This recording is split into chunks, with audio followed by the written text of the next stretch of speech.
আসসালামু আলাইকুম। আমি এখন একেবারে ব্রিজি পয়েন্ট নামে একটি রেস্টুরেন্টে এসেছি। ব্রিজি পয়েন্টটা হওয়ার কারণে এই যে ব্রিজটা দেখছেন, এই ব্রিজ এই পাশ দিয়ে একেবারে এই মিরপুর ১ নাম্বার ইস্টার্ন হাউজিং দিয়ে এই যে সোজা চলে গেছে। এই যে একটা নৌকা যাচ্ছে এমবি ধলেশ্বরী, এটা আমি আপনাদের দেখাচ্ছি। এটা কিন্তু এইটা দিয়েই চলে যাবে, এই যে একেবারে মিরপুর ১ নম্বরে গিয়ে হয়েছে। এই ব্রিজি পয়েন্টে আমি এসেছি। ব্রিজি পয়েন্ট হচ্ছে আরেকটি দর্শনীয় জায়গা মিরপুরে, আরেকটি ঐতিহাসিক দর্শনীয় জায়গা। এখানে বিশেষ করে স্কুলগামী ছাত্রছাত্রী এবং যারা প্রেমিক যুগল রয়েছে তারা আসে, তাছাড়া ফ্যামিলির লোক নেই। এই যে এটাই হলো ব্রিজি পয়েন্ট। ব্রিজি পয়েন্টের রেস্টুরেন্ট, এখানে বসে খেতে পারবেন।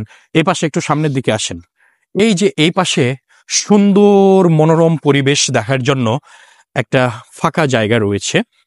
মনোরম পরিবেশ দেখার জন্য একেবারে ব্যাপক সুন্দর, অসাধারণ, একেবারে কি বলে নয়নাভিরাম দৃশ্য। এই দৃশ্য একেবারে চোখ ধাঁধানো, সত্যি অসাধারণ। এখানে নৌকাও কিন্তু আপনি যাইতে পারবেন। এই যে ব্রিজি পয়েন্টে এসে এই কাকাদের নৌকা নিয়ে কিন্তু এই নদীতে আপনারা, এটা ওই পাশটা হলো আশুলিয়া, ও পাশটা আশুলিয়া, আর এটা হচ্ছে মিরপুরের সাইট, মিরপুর ১ নম্বরের সাইট এটা। আর ও পাশটা আশুলিয়া। আপনি এখান থেকে নিয়ে আপনার আপনার ভালোবাসার মানুষটিকে নিয়ে কিছুক্ষণের জন্য নৌকা ভ্রমণ করতে পারেন। আর সবচেয়ে যেটা আমি দেখাচ্ছি, এই যে ফাঁকা জায়গাটি রয়েছে যেটা দেখেন, এই ব্রিজি পয়েন্টের একটি অন্যতম আকর্ষণ হলো এটি। ব্রিজি পয়েন্টের এই যে ফাঁকা জায়গাটি রয়েছে, এর নিচে সবজি চাষ হয়। আর এই যে পাশ দিয়ে, এই যে দেখেন, এই যে পাশ দিয়ে কি করছে, টেবিল চেয়ার দেওয়া আছে, মানে সিঙ্গেল ডাবল অথবা গ্রুপিং করে আপনারা বসে এখানে আড্ডা দিতে পারেন। ওই যে অনেকেই কিন্তু ওখানে বসে আছে। ক্যামেরাম্যান এদিকে আসেন, অনেকেই বসে আছে। আমরা একটু আরো সামনের দিকে যাই, ওভারভিউটা আপনাদের দেখায়, খুব সুন্দর লাগবে। এই ব্রিজি পয়েন্টে কিন্তু আপনারা আসতে পারেন, খুবই সুন্দর। এখানে সেফটি যেমন রয়েছে তেমন আপনার সমস্ত দিক দিয়ে কিন্তু আসলে যথার্থ ব্যবস্থা তারা করে রেখেছে, কোনো সমস্যা নেই। আপনি নির্দ্বিধায় নির্ভয়ে এইসব জায়গায় আসতে পারবেন।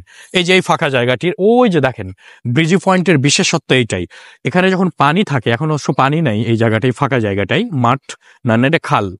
আর এই ব্রিজটাই কিন্তু ব্রিজি পয়েন্ট, দ্যাটস মিন এই ব্রিজের জন্য। এই ব্রিজ কিন্তু এপাশ হয়ে একদম চলে গিয়েছে পঞ্চবটি পর্যন্ত। পঞ্চবটি যে আছে, ধৌর বেড়িবাঁধ আছে, সেই বেড়িবাঁধের ঠিক নিকটবর্তী জায়গা পর্যন্ত কিন্তু চলে গিয়েছে। এই ব্রিজি পয়েন্টের সবচেয়ে বিশেষ বৈশিষ্ট্য হচ্ছে আপনি কিছু সময় প্রকৃতিকে একদম কাছ থেকে আলিঙ্গন করতে পারবেন, প্রকৃতির স্বাদ আস্বাদন করতে পারবেন।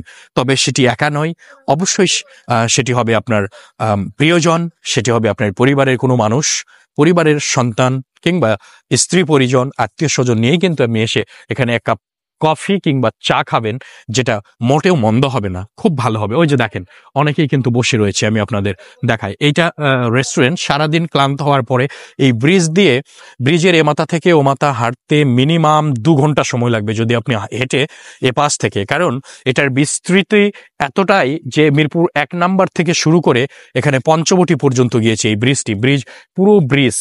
এই ব্রিজের পাশেই রেস্টুরেন্ট, যা এই ব্রিজের নাম অনুসারে নামকরণ করা হয়েছে Vrijji point restaurant.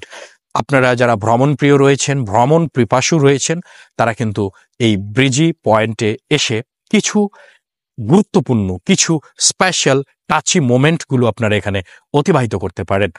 Bye bye, ভালো থাকবেন, সুস্থ থাকবেন। আসসালামু আলাইকুম।